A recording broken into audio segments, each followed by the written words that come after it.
Have you ever wondered if the struggles we face down here on Earth are maybe just echoes of something bigger? Something much, much older? Well, today we're diving into a really fascinating idea that a war in heaven didn't just happen once, long ago, but that its very resonance is the reason we even exist. Let's see how that works. Our source material for this kicks things off with this really simple, direct invitation. It's asking us to stop and really think, to ponder a deep theological concept. So you know what? Let's do that. And this, right here, is the central puzzle we're going to piece together. I know it sounds a little out there, but trust me, by the end of this, you'll see how this ancient conflict could be viewed as the actual creative spark for, well, for everything. To really get this, we have to rewind. I mean, way back. Before Earth, before we had bodies, back to a premortal life some people call heaven. And it's here that a foundational, universe-altering choice was put on the table. So, according to the doctrine, a plan was laid out. The deal was we'd get to come to Earth, get physical bodies, and, this is the most important part, use our agency, our power to choose for ourselves. And to make sure we could get back, a redeemer would be part of the package. It was a plan for growth, for progression. When you boil it all down, this whole cosmic drama really comes down to just three things. An offer was made, one person accepted it, and another flat out rejected it. That single moment of opposition, that's the key to everything. Okay, but here's where it gets really cool. What if we stop thinking about these as just actions and start thinking of them as frequencies? Like one choice created a perfect, beautiful harmony, while the other created a loud, jarring dissonance. This whole idea of resonance is absolutely crucial.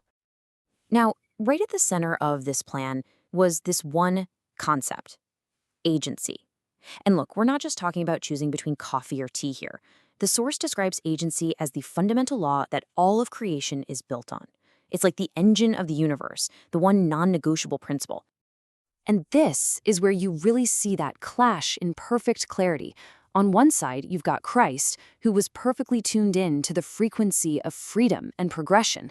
And on the other side, you have Satan, who rejected agency entirely, demanded control, and created this powerful, chaotic dissonance. It was a fundamental clash of cosmic wills. So, what happens when you introduce a powerful opposing frequency into a perfectly harmonious system? Well, it doesn't just go away. That rejection had a consequence, but it was a creative one. It literally changed the entire cosmic landscape. Our source calls this the vacuum of dissonance, and that's such a brilliant way to put it, isn't it? This wasn't a void of nothingness. Think of it more like a stretched rubber band.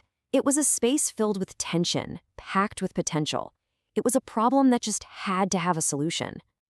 So here's the mind-bending part. That very act of rebellion, that dissonance, was actually necessary.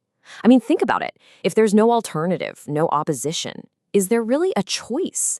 Harmony becomes so much more meaningful when you actively choose it over all the noise.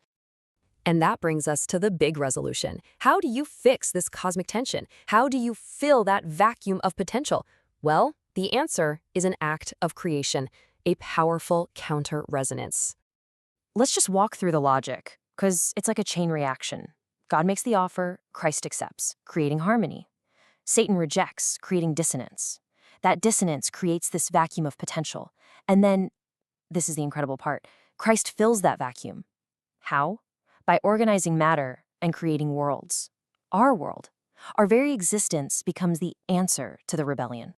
And hey, if this all sounds a little abstract, just look around you. It's like it mirrors the laws of physics. The idea of opposition in all things is just like polarity. You can't have a positive without a negative. Dissonance versus harmony is like tension and release. The universe itself seems to run on this principle, that you need opposition to create anything. So, we've gone from a war in heaven all the way to the creation of worlds. But you're probably wondering, okay, great. What does any of this have to do with me? Right here, right now. Well, this is where it all comes home. This life, our experience here on Earth, this is the resonance chamber. It's the testing ground. That ancient cosmic choice between harmony and dissonance, between freedom and control, is now being played out on a personal scale, inside of you and inside of me. Every single day, we face that same fundamental choice. Are we going to choose alignment with that original harmony? Are we going to try to tune our lives into that frequency of freedom and growth?